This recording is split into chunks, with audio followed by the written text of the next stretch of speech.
right, Battlefield of Eternity was the choice of Battleground for the Leftovers in the last map, and it is a place where you can rely on getting some team fights.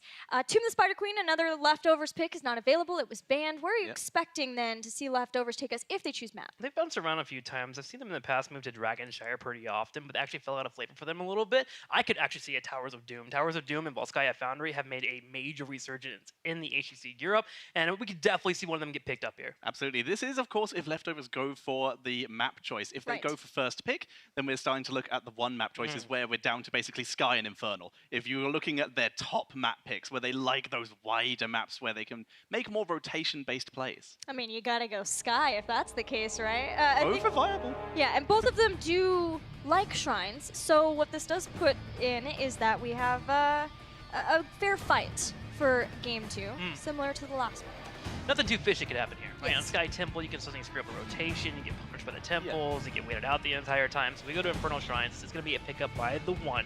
So first pick will be set up here for the Leftovers, allowing for them to have that solid 1 through 3 foundation that you typically see in drafts. And as I mentioned, this is TheOne's most played map, with 7 matches across the phase, 6 on Sky Temple, which is just behind it. But in terms of win rate, Infernal has actually been more successful. As we mentioned, Sky is where they try to sneak things. Sure. Where they try to steal away Bosses? Where they, absolutely. Like every game. The Eldritch pacts that TheOne appears to have made with the bosses on every map to steal them away and get some great boss throws. But in this case, Infernal is a lot more stable for them. They're much happier to play rotation-wise here and bring out some of their more AoE-based picks. This Kerrigan, for example, is a superb ban. Hugo's not really brought it out recently, but it's exactly the kind of thing he would play. It's definitely a safe ban too. Kerrigan used to be the go-to on this Battleground, and now after recent rework, she's even a little bit more difficult to deal with. Now she has a double Ravage available, she can bring out some pretty decent shields. I mean, we saw that earlier with Fan playing the Kerrigan. It's going to be a Medivh ban coming out and Garrosh for a first pick. Garrosh and Diablo both made it through the bans. So much emphasis placed on those melee assassins. Kerrigan rises in power because we are in Infernal Shrines. I think that'll also be maybe showing up in other maps depending on which teams they're up against, but Maiev continues to be a constant, and Medivh, especially for regions and teams that maybe don't have as much experience with the hero, don't feel comfortable being able to draft it. Do we see TheOne get Diablo here?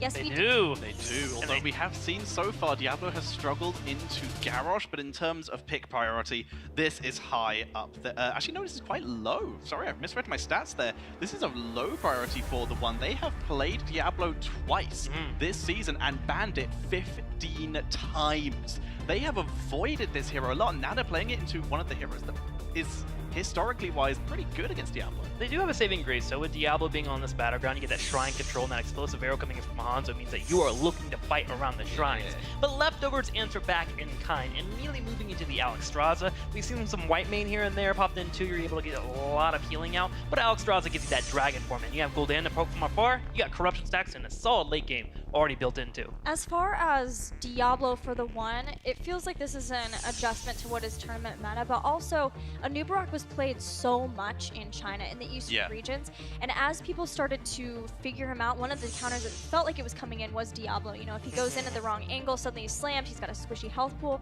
and trying to keep him alive was difficult. So this is an adjustment. It's an adjustment that a lot of teams have been making, and just a high priority pick from pretty much every region here at the tournament. We'll see how it works out for TheOne.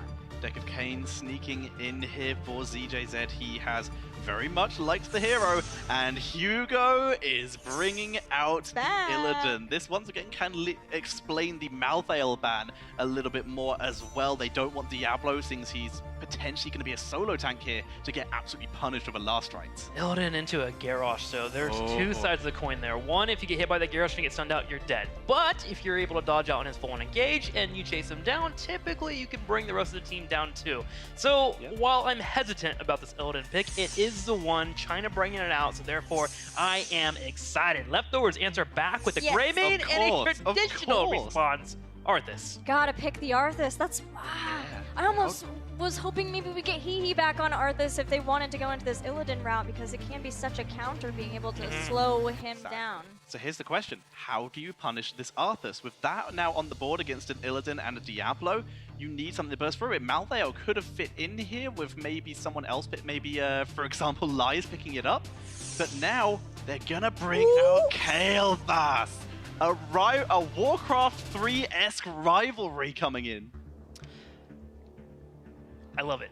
Yeah? Kel'Thas against Alexstrasza, bring Oh, the yeah. electric bomb so punishments. good. Yeah, the flame strike to come in as well. You're suddenly giving a little bit more space because naturally you want to spread away from a Kel'Thas, right? And that puts Illidan in a spot where it's okay. I can now choose my targets. There's a lot of synergy here for the Chinese team. I'm actually pretty excited for this. Plus Deckard and Diablo. These are a lot of Absolutely. things that can counter on Alex. There's so much CC here as well, with the ability to react to not only Garrosh, but now Arthas with that as well. There's ability power burst, which Arthas can struggle against with that much crowd control.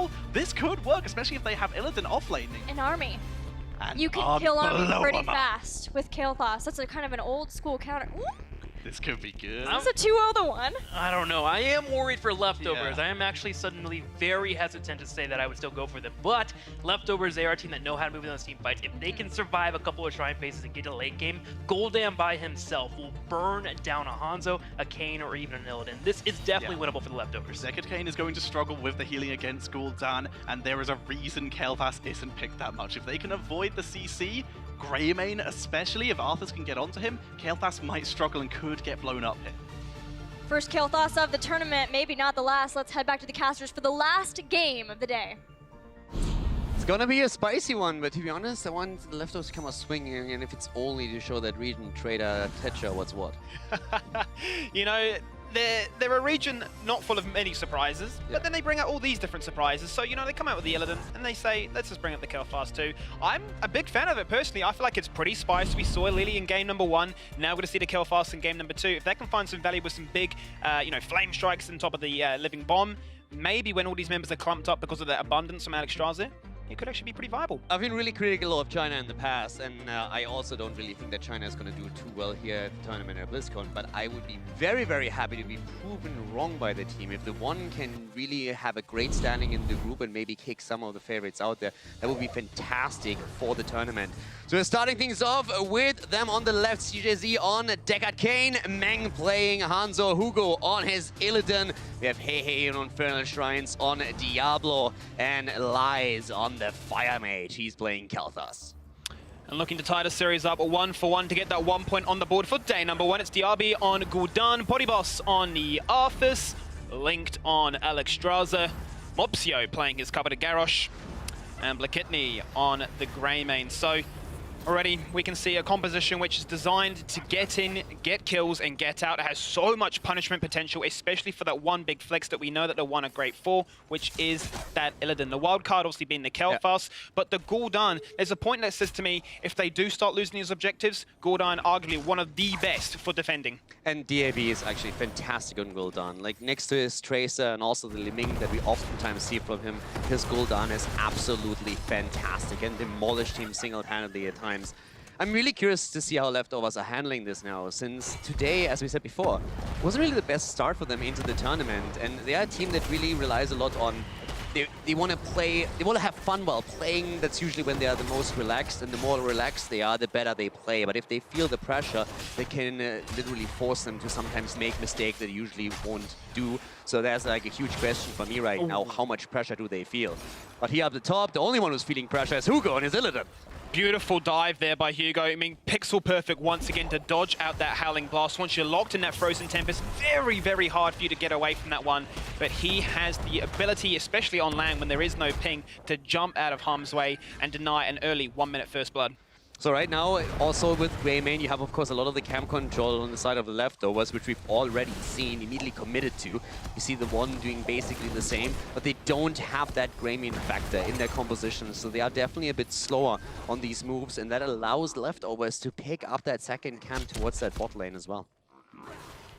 A part of me, Caldor, wants to say that this Diablo Kael'thas rings bells very reminiscent of what we used to see with the ETC Kael'thas. You know, you're charging in, you then got the Gravity Lapse behind it, you're looking to try and blow somebody up. The burst, yeah, whilst it's predominantly there for the Kael'thas, unless Hanzo can get a great angle for his scatter arrow to bounce off, I feel like they may struggle unless they can try and get that one-shot blow up. Yeah, I mean, you mentioned ETC combo with ETC. I think when you played with Diablo, it's definitely harder to execute. Absolutely. by no means impossible. And when we're talking about CC, it's not that only tools that you have. Just imagine the arrow coming in after level 10 on Hanzo. If you really stack that, maybe even on top of an Apocalypse, but even without it, just with that gravity lapse, there's so much work you can do and so many setups you can hit, especially if you somehow get that angle onto those backline heroes. Because Gul'dan really doesn't want to be in the spot where he's all of a sudden finding himself in that chain. So it's really up to that front line that we see from the Leftovers, to Mopsy on Boss, on Garrosh and Arthurs, to position themselves in a way that it's very tricky for the one to find that engage towards those heroes in the backline. Absolutely, we saw the punishment potential that Mopsy was able to dish out as Diablo last game on the side of a Jaina. The same definitely applies here for the Gul'dan, but the Shrine will be activating this time in the middle lane. That's up in 10 seconds. Obviously, the most important talking point has to be the fact that with an Alexstrasza, it's a composition that is built around winning because it has that Dragon Queen. That trait, so powerful, and definitely allows you, if you're falling behind, to say, look, get off that point. We've got this big window of which we can execute within. The objective play is definitely pretty fantastic. With Arthurs, usually have very good Shrine control, and now we're also, of course, moving in with the rest. But already the flip here against Mopsy on his Garrosh. Here comes Boss helping out Link, popping the Dragon. Hugo gets flipped in, but moves out as Deckard Cain is covering the treat with another seal. No first blood just like that. The Dragon Queen being burnt very early on here. 21 skeletal defenders to the 7, and as you mentioned, you know, these are these important Shrine control factors that they have. You've got the Garrosh on the flank protecting one angle. You then got Boss to the top side if they look to try and get a flank. So the choke, the denial of entry is definitely there. And much like we saw on Battlefield of Eternity for game number 1, it looks like Leftovers are going to pick up the very first Punisher. They're doing well so far. 11 stacks already on the side of DAB with the Gul'dan. We have 13 on the Circle for Life falling. I mean, well, we're on the topic of quest talents. When we look towards Kalthas or Lies, he's sitting at 10 stacks for his Mana Addict. But it's really that push that we're seeing here from Leftovers. And already we're seeing Deckard actually paying the price here. Nice save by Mopsy as he's making sure that DAB is not the center of attention of the one. But they are splitting onto the lanes. It's not only the mid lane that we see Leftovers focus on. They're splitting their heroes to try and maximize the experience they can gain. And this is typical of the very first Punisher, where you want to split that up to, you know, almost have like a 1-3-1. You want to get XP in every single lane, but Mopsy has other ideas in mind. He goes, no, we're looking for fights, we're looking for kills. First blood is right there. 4 minutes and 30 seconds into this one. That is our kill. Potentially looking for a second, though. And they are also looking towards that fort. And they are really putting the work in. Here comes Hugo with his Illidan, trying to at least get some kind of play going. He goes for the Kidney here. They might get Greymane, but Boss is also starting to walk in and goes for the body blocks again. See, trying to lock him down here. But they are not really willing to completely fight with Diablo, especially since Deckard Cain is keeping him well topped up here in the hit point department. The 1-level lead, though, much the same, once again, is in favor of Leftovers. The trade working in their favor. It is a 1-for-1, all things said and done. What I'm really liking, by the way, is the Sunfire enchantment on a level 7. It's something that we have not so much. We have seen a couple of Kalthas plays, and sometimes when it came out on the more green side, this was a really cool build that we have seen. On the European angle, it's mostly still a Flame Strike that you spec into. Yep. But with the Sunfire enchantment, having those extra auto attacks is actually the extra auto attack damage is actually really fantastic if you want to get that out.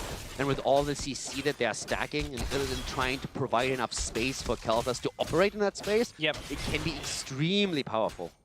But it suggests the idea that, you know, when you're versing the likes of a Kel'Thas, say, Diablo, even the Illidan, you want to spread, you want to split. You might not ever find that dream situation where you're hitting, you know, 2-3+ members with that Flame Strike to get that percentile damage bonus. So I like the tech difference.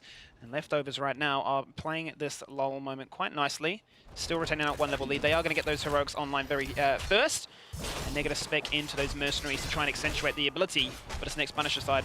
We definitely see a bit less brawling as we've seen before, but now Boss needs to be very careful here. A big gang towards him up at the top side, even forcing him to pop the army, but he still walks away. Great rotation from the one, and actually a bit of an oversight by the Leftovers, not really calling that out, and Arthur's walking very far out onto the lane, not expecting that rotation at all. I don't think Leftovers are actually too upset by this, though, because, you know, they buy a lot of time. Sure, they burn like an 80-second cooldown now on the Arthurs, but no kill was achieved there by the one, and as a result, they get to pick up the Mercenary camp at the bottom lane, pick up 2 towers, open up that full, and it buys them a lot of time, because the next Punisher spawns in this lane, so they are preconditioning what can be done. They already try. I mean, in an ideal world, you're trying to also take down the fountain here so your opponent can't pre-tap and head into the objective. But still, they get these rotational advantages through them taking down structures, as you already said. Now we have the Shrine activating soon, but you can already tell that it works quite nicely with the cooldown that is still remaining on the Army of the Dead for Arthas. So we should have Poryboss in a position where he can, in full force, enter that team fight. That is surely to come.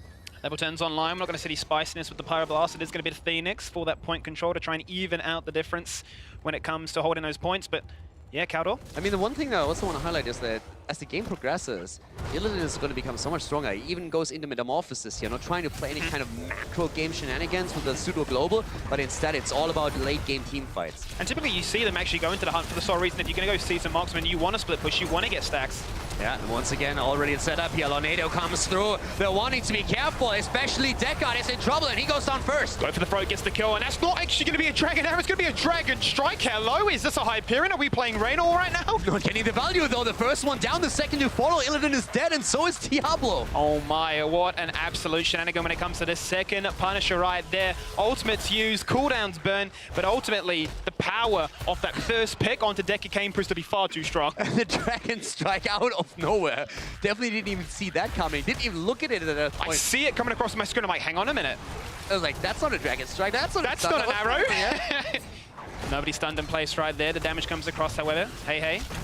Looking to gank Poryboss once again. He doesn't have the army dead. 30 seconds. Trying to save him here, but it doesn't hit the target. And now we have Arthas down. They're trying to go for Garrus as well. The taunt comes through, and DAB with the damage. But is it enough to find the counter kill? Can they get linked out of harm's way? Maybe they can, because Mopsio is getting so much health. You might even pick up a cheeky kill as well, but no, gets one potion. He's going to get himself out. Yeah, Xtraze is down, and so is Garrosh. That was definitely not the engage that they were hoping for. 3 down as the one is once again aggressive. The initial idea was great. Mopsio saying, hey, maybe I can save you. Tries to go in, tries to just throw him out, hits the minion instead. All of a sudden, Arthas falls, and then Mopsio seeing a chance to maybe get Kel'Thas. But Deckard Cain is there, and he makes the plays, and now we have still that pressure through the bot lane with the Punisher. But you look at the experience lead, and while Leftovers are ahead, it's not that TheOne is by any means out of this game. It was interesting, actually, they made that call because, you know, as you mentioned, they set up the bottom lane beforehand. Leading into that Punisher, they pushed out towards that fort. They go for the top lane team fight, and that Punisher on its own, yes, it's not as strong as it could be 10 minutes into this game, but it gets a lot of free value, taking that tower for the keep down to at least 10%. So once again, they're opening up these conditions, but it just once again proves this whole like 60-40 mentality of team fighting, but also a little bit of macro on the side. I also want to highlight Arthas here again, because we've seen that as a reactionary pick towards the Illidan choice that we had on the side of TheOne, but now on level 13, you have the Shattered Armor coming in. So the Howling Blast is also adding the armor reduction for the 4 seconds onto the target. And that becomes incredibly important if you have the Taunt as a setup, get the Howling Blast in, and it allows Greymane, it allows Billy Kidney to really dish out the damage. Of course, DAB as well. So that is a really cool and dangerous combo, where TheOne have to be super careful. Not only with Illidan, but also with the rest of their backline, since we've now seen several fights where Mopsio was able to find a target and throw it in. Metamorphosis had to be used to actually get himself out of harm's way, but that's going to be Mopsio saying, hello, I'm in the party bush. He doesn't get the kill, but a massive cooldown burnt right there by Illidan. And you know, this next Immortal, or this next Punisher phase will be up very, very shortly. So he's going to look to try and get some split push on, especially trying to deal with that top lane and get that cooldown down. This game is definitely less chaotic than the last one was. We don't see as much brawling. Leftovers are trying to play more of a rotational play.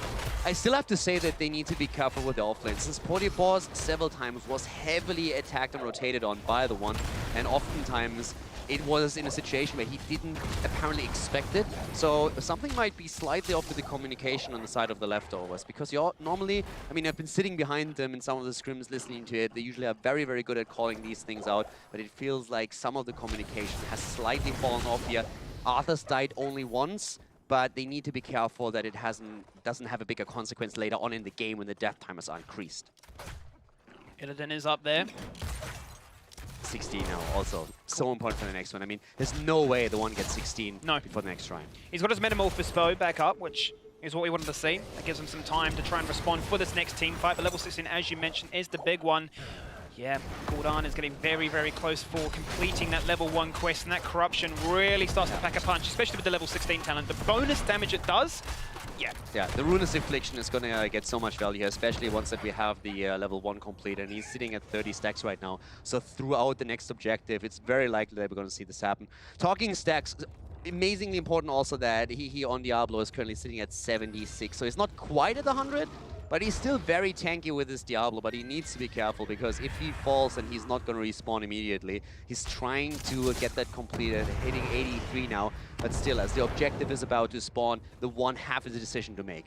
Do they engage into a fight against the talent advantage, or do they just try and defend on even talent levels instead? This is a tough decision to make right now because you've got a Khazra camp pushing mid lane, you've got a Shaman camp uncontested pushing top lane, and you do have that talent tier disadvantage with the Punisher active right there or available. 20 skeletal defenders. Right now, this indecision is actually killing them. Yeah, and of course, we talked about, you mentioned it earlier, Dragon Queen for Alexstrasza. As you already give the initial shrine over to the Leftovers, you know that they can at any point pop the Dragon Queen and simply secure it. Yep. And you also don't have the Hunt on Illidan. So you can't play that pseudo-global where he is at the off lane, tries to get you the last little bit of experience, and then hunts in and forces the fight with you. So the one just sits back and says, listen boys, give him the Punisher, it's fine. We get 16 and defend with 16, make sure that the maximum we lose here, if at all, would be a key. And what's interesting to note though is actually he is split pushing the bottom lane as if he were to have a hunt. Now, notice his position on this minimap. He's coming from behind, looking for a flank, maybe trying to time it out with that 15-second jump. The fight is going to continue right there. The Lornado is used very early on to try and prevent any kind of engage, but Leftovers want a keep. And once again, Gul'dan getting the damage in here. Mopsio looking for the target. They're finding Diablo. He pushing it out immediately. Punish on half health. The Dragon Queen already been loose at the lightning breath comes in, and no kills just yet, but there's the taunt. Straight away, taunt, fear, everything burning that one, and that's the Dragon Arrow, or Dragon Strike I should say, coming across, not achieving too much, but go for the throat ×2, doing the damage that you want it to, and they get these kills. Hugo. One right there. Hugo forced the Metamorphosis away. The second time it's found little to no value, but the power of the Dragon Queen, Caldor, that is what is winning them this fight right now. Absolutely, and once again, the engagement to Diablo. Hey, trying to jump away here. They're looking to find another lockdown against him, but now it's Mopsio who's getting pushed into the core range. The keep is already down. Illidan jumping in, trying to deliver here, but they're still missing one player as Hanzo is still on 10 seconds on his death timer. No ultimates available right now, so this is all down to basic cooldown abilities. Phoenix up in 10 seconds. What can they use with that? If they do stay around, Taunt will be up too. They carry on chasing Mopsio. You may notice him just flank to the left right now. Never run away from an Illidan. He's already trying to move in. Here comes Mopsio into the fray, pushes them out. Lockdown immediately coming in, and they're going again for the taunt. Mopsio is slow, but so is Kane. The kill against The shield! He saves himself, he stays alive, he is so low, but he's going to fall on down at Mopsio based, and with the shielding, the groundbreaker talent at level 13 coming in clutch to combine with the armor, the effective health, so deceiving. Hanzo is dead as well. He just came back and immediately falls once more. Leftovers now on level 19. Immediately their intention on the Shaman camp, trying to take that two. Only two alive for the one. Kelthas has done so much AoE damage throughout the last few fights, through the bombs alone. Gotta be careful! But it was not enough to get a kill. Horrify comes through, lies, dodges it, but he barely survives as DAB immediately follows it up with another Fell Flame. He scouts out there with the Flame Strike, and quite honestly, that was not worth it. He nearly fell on down. The Corruption had already been used. If the Corruption was there, that was a dead Kelfast. Level 20 would have been on the horizon as well. And it's a 4v5 situation where the Keeper's already down. You go for the end. I'm not gonna lie, as we saw initially, as Illidan started chasing, I was like, Leftovers, you guys have to be careful here. Running away from an Illidan composition is always tricky. And for the longest time, it really looked like they might have a chance to clean the Leftovers up. But then Illidan falls first, goes a bit too deep, and he needs to be careful heading into that Arthas, obviously. But they're trying to fight again before the 20 hits. They're going for it. They're trying to look for Mopsio here, but he himself looks for it again. Here comes the Dragon Strike. Lightning Breath comes through. Mopsio, Metamorphosis coming in deep. Metamorphosis straight away responded with the taunt, and he gets taken out, getting absolutely zero value. The Cleansing Flame from Link right there. Does he have the Dragon Queen available? Does he even need it? Is it a factor at this stage? It appears to be no. 3 members from the one are gone, and coincidentally enough, that's a 3-level lead with 20 dead. The Shrine's soon to be active.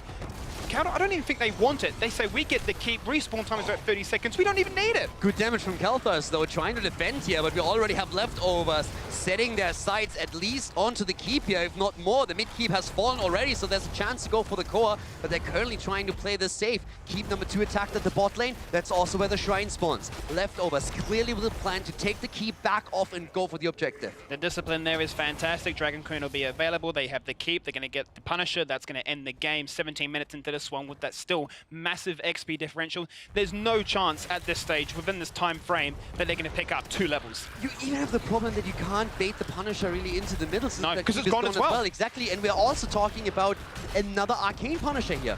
The one they have to YOLO into that battle, and it's not going to be an easy one by any means. That's the 6th member right there. You've got to deal with the jump for the CC pylon in, with the Garrosh, with the Howling Blast. We've already talked about that. The Drag Queen. It's immediately there, immediately being used.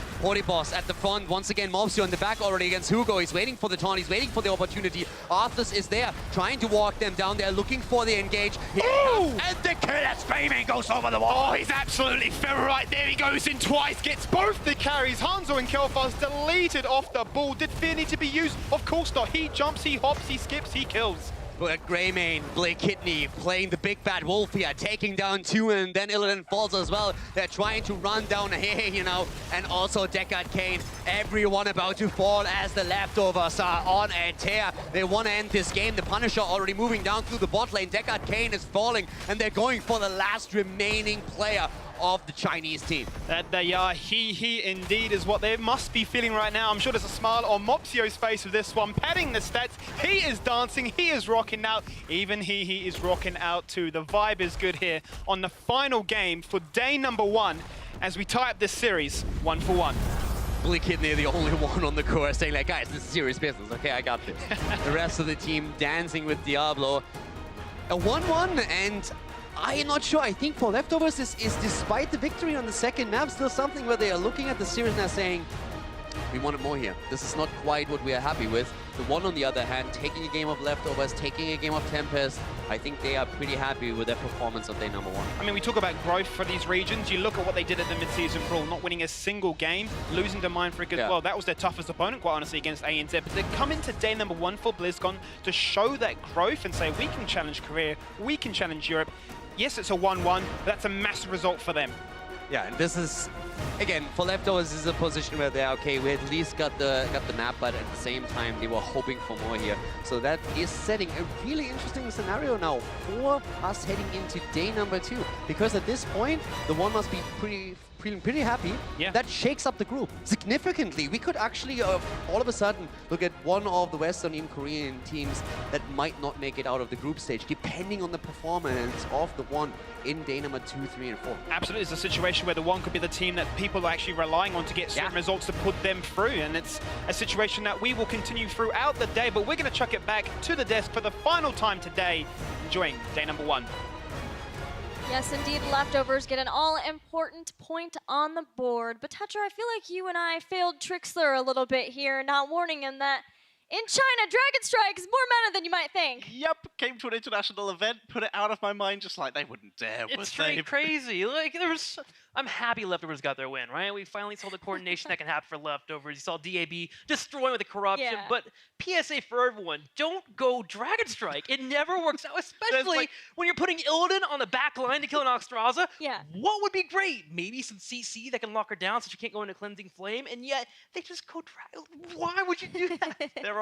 There's like 1 or 2 scenarios Dragon Strike can work in, and that was not it. Yeah, if you don't have opponents, there's one. Entomb snaked in. Yeah, Think about yeah, that's true. Absolutely. Tetra, do you have anything to show us? I do. I just wanted. We were talking about McKitney before this game. I just want to see again him just absolutely whooping people. As we're just going to play this forward. We're going to just do it a little bit slow motion here. We see Meg try to. Hang on, I'm going to run that back just in case when that it happens was too on Hanzo, fast for you. He is the saddest person right now. For starters, as we pause here, I want to draw attention. Gilly was talking about it while we were sitting down watching the game. Dragon Strike, the one chance it had to actually turn this round, 7 seconds out. So what we see instead is a simple case of there's one hero who can maybe turn this fight around, target acquired. And we're just going to watch this play forward at a little bit of a slow motion speed just to see the such quick turnaround. Immediate over the wall, and he doesn't stop there. Immediate with the reset, dives onto Lies and destroys him through his arcane barrier. But Kidney single-handedly won that fight for Leftovers.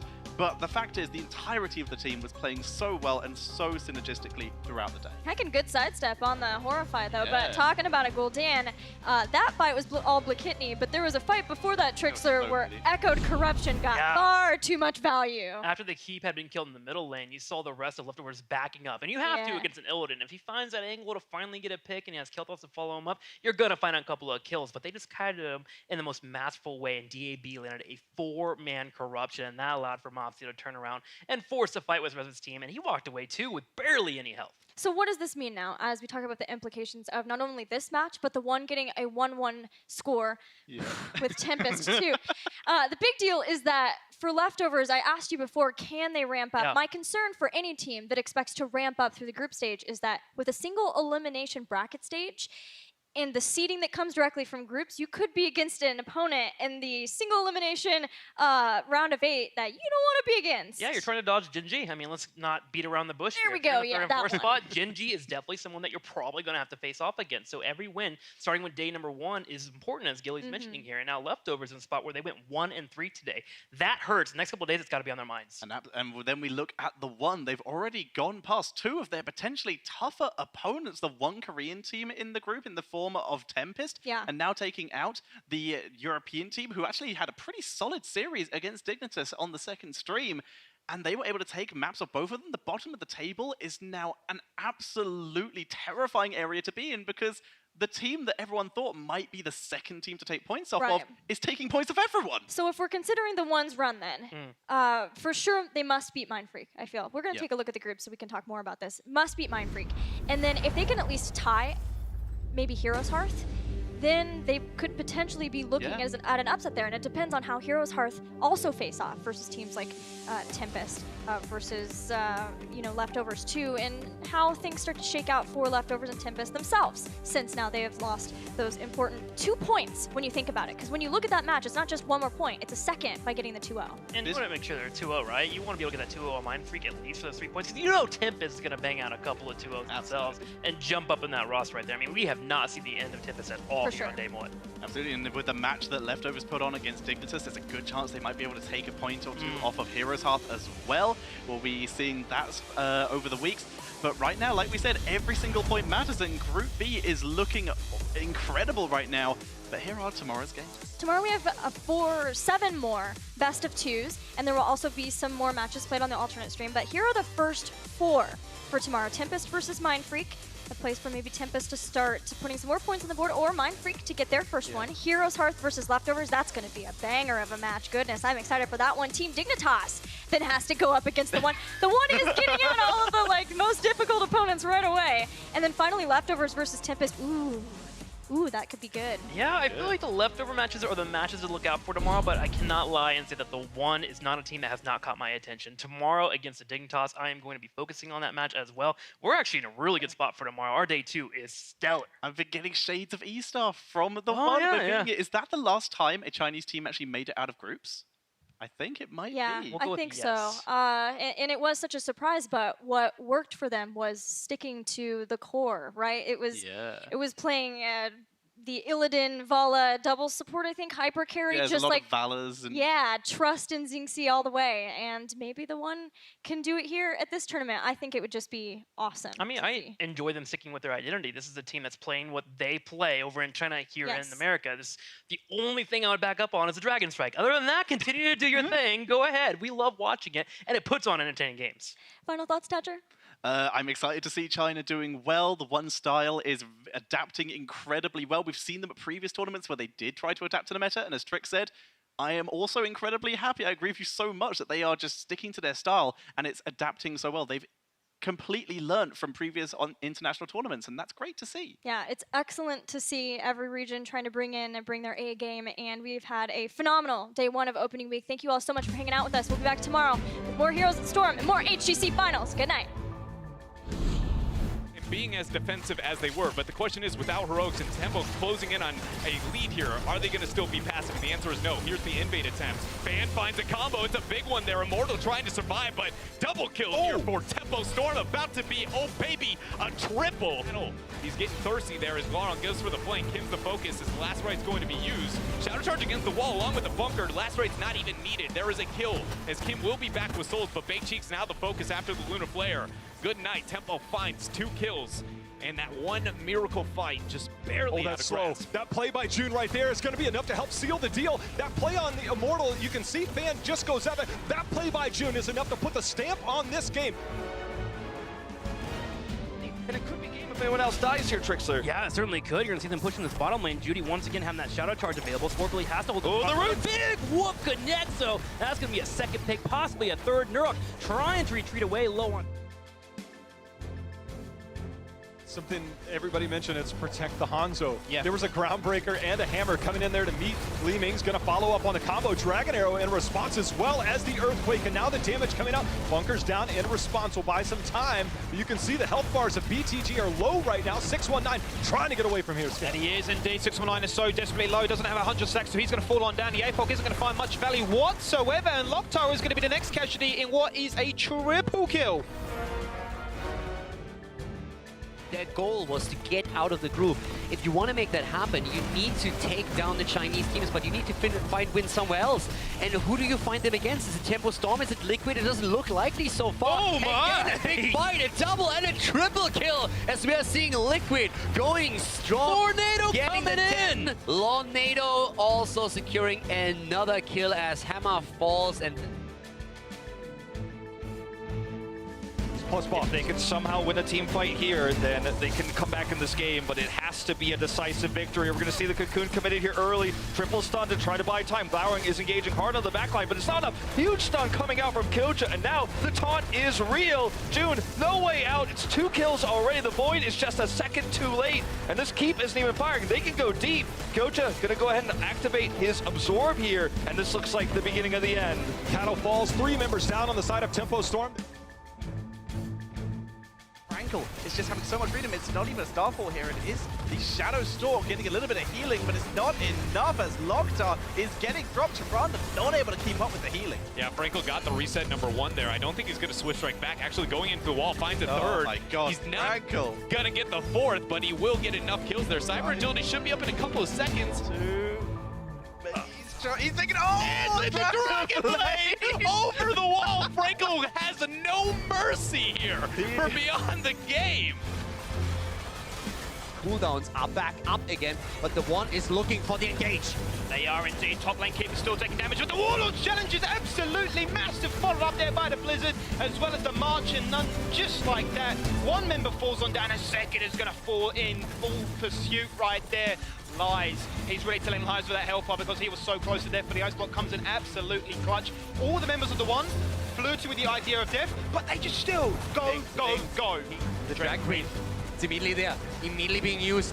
Boss at the front, once again Mobsio in the back already against Hugo. He's waiting for the taunt, he's waiting for the opportunity. Arthas is there, trying to walk them down. They're looking for the engage. And the killer screaming goes over the wall. Oh, he's absolutely feral right there. He goes in twice, gets both the carries. Hanzo and Kel'Thuz's deleted off the ball. Did fear need to be used? Of course not. He jumps, he hops, he skips.